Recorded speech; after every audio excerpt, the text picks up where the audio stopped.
Welcome back everyone to the Blender Creator course, Stylized 3D model, and this is where we left it off. Alright, so the bottom one to do is going to be pretty easy. First of all though, let's separate it off. So I'm going to just make sure I've got this grab. I'm going to press P, selection, and just separate it off. Then what I'm going to do is I'm going to grab just my window, because this is going to be a window with the little parts that are going to come down here. Press Ctrl A, all transforms, right click, origins, geometry, and now I can finally start working on this. So what I'm going to do is I'm going to press Tab, come into vertex select, I'm going to grab this vertex, and you can see that I can't join it going down there. So what I need to do is press K instead and come down, press the A button to get it nice and straight, drop it to the bottom and press the enter button. Alright, so far so good. Now what I want to do is I want one going across here like so. Now with this one, this is quite easy because all I need to do is just grab this one and this one, press the J button, and there we go. Then we've got that actual pane there. Now you might want yours a little bit down. If you do, use the knife tool. Now with this, I want two in here. Now I can't press Ctrl R because you'll see that I end up with two going like this. But actually, that is going to help us out a lot because it's be able to put them evenly in space where we want them. So I've pressed Ctrl R, you can see I've got two dots, left click, and then what I can do is I can grab both of these and drag them down and put them in the same area. So you can see now we've got one there and one there. Now what we can do is we can press K, we can come in with the knife tool, grab this one, press A and go to the side here, enter, come to this one, K, grab this one, go to the side, press A, drop it off, enter, and then the same with this. So now I can come to this point, A, enter, K,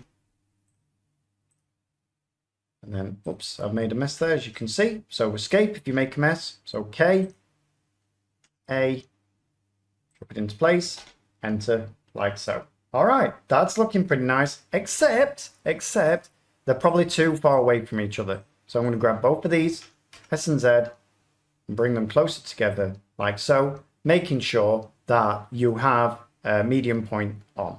All right, so now we've got that. How do we turn them into glass? Well, what we're going to do is we're going to grab all of these and you're going to press the I button and it's not going to work.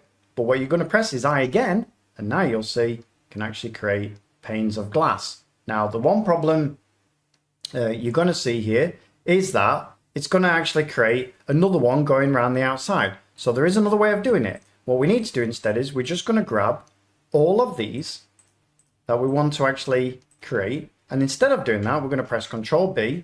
We're going to pull it out like that. Then you've not got that problem of those parts being around the outside. Once you've got this now, what you should do is you should actually probably mark a seam. So I'm going to press Ctrl E. I'm going to come in, mark a seam, and then I'm going to press E. And once I bring that out, you can see all the seams are marked as well, which means now it's easy to come in and grab each of these where we actually want light to be. So this is going to be the glass with the light. Now what we need to do is we just probably need to make this a little bit bigger because you see we've got some edges here and maybe a little bit smaller on these parts. So let's see. Let's first of all make it a little bit bigger like so that they all fit.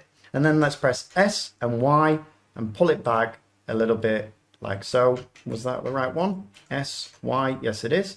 Pull it back a little bit like so. Double tap the A and there we go. There is a beautiful window.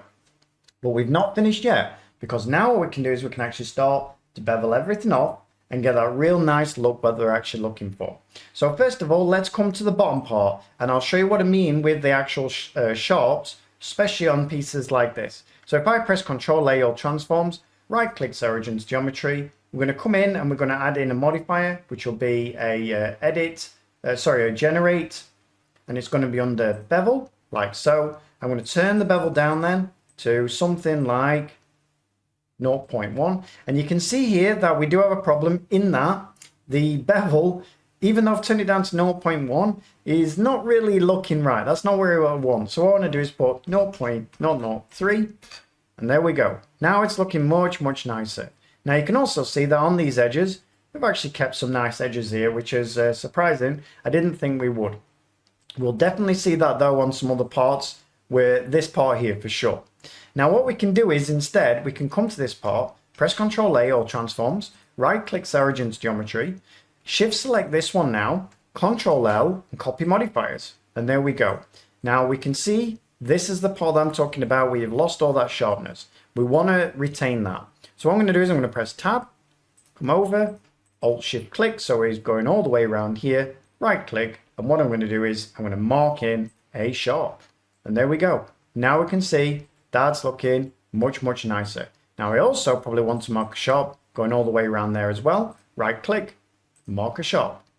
And now we can see that's looking really nice. Now the one problem that we may have is that this window, we might want to put it further back into the wall. So what I'm going to do right now, before I do anything else, is I'm just going to grab in face select. You can see that this part, by the way, it's still got my solidify on, and I don't really want that on at the moment. So what I'm going to do is I'm just going to apply it. So Control A, let's apply that. And now I can actually come in and pull these parts back. So I'm going to pull these parts just back a little bit further, like so. And then I'm going to come in and grab this part. So Alt Shift click, I'm going to pull that back a little bit further. And then I'm going to come to the bottom parts as well. And I'm also going to grab all of these. So the way I'm going to do, grab this, by the way, Shift select, Control select. It's going to just grab them all the way through. So Shift select, Control select, grab them all the way through. Let's pull them back like so. Now what we've done there is, apart from this one, we're going to have enough room to put this back into the wall where we want it, without the glass being hidden in the wall as well. That's what we're wanting, because we've got all this room now here. All right, so now we've done that.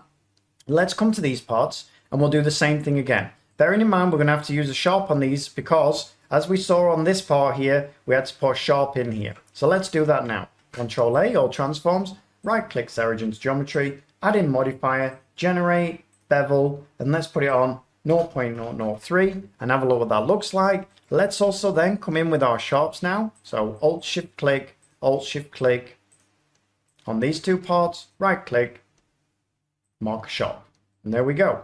That's looking pretty nice. I'm happy with that. Am I happy with the top part? I think I am. Do I need a lump? You can see there's a bit of a lump in this bit. Do I want to pull that out at the moment? Now's the time to think about that. So I think I will pull it out slightly. And I think that actually looks better. And I'm thinking now that I just want to right click and mark a sharp in there as well. And now that's looking really nice. I'm also thinking, should I mark a sharp going around here? And I think I will. So around all of these edges, mark sharp. And there we go. That's looking really nice. And now finally we're on to this frame here. Same thing again. I'm going to grab the frame, grab this bottom window, press Control L, link modifiers. And now we can see it's put in those beautiful bits in place. So we don't even have to do that. And now finally we're onto our window. So same thing again, Control A, all transforms, right click. So Origins Geometry. And then I'm just going to grab this part here, Control L, link modifiers, double tap the A, and there we go. Beautiful window, as you can see. Now with the window, because there is so many parts, you can see that we've got a bit of an issue on this part here. So let's see what's causing that. Probably needs flattening these parts. So to actually fix that, come in with face select, grab both of these. Now I would say once we flatten them out, the reason we're going to get that is because it's slightly bent. So we can go in and right click on faces, and we can, where is it, shade flat. You can see now that's actually fixed most of those issues, or you could put a sharp down there if you wanted to. I think actually though that's looking pretty nice the way it is. Okay, so the last thing we want to do is now I'm going to make sure this is all joined together because there's a lot of parts. So I'm just going to box select it, object, convert to mesh, and then finally I'm going to press Control J to join it all together. Control A, all transforms, right click, set origin to geometry. And now finally what we'll do is on the next lesson is we'll get in the material for this. We'll put it in our asset manager, ready to use, and then we'll see if we need to make it bigger or smaller and start putting this into our actual building. All right, everyone. So I hope you enjoyed creating that window, and I'll see you on the next one. Thanks a lot. Bye-bye.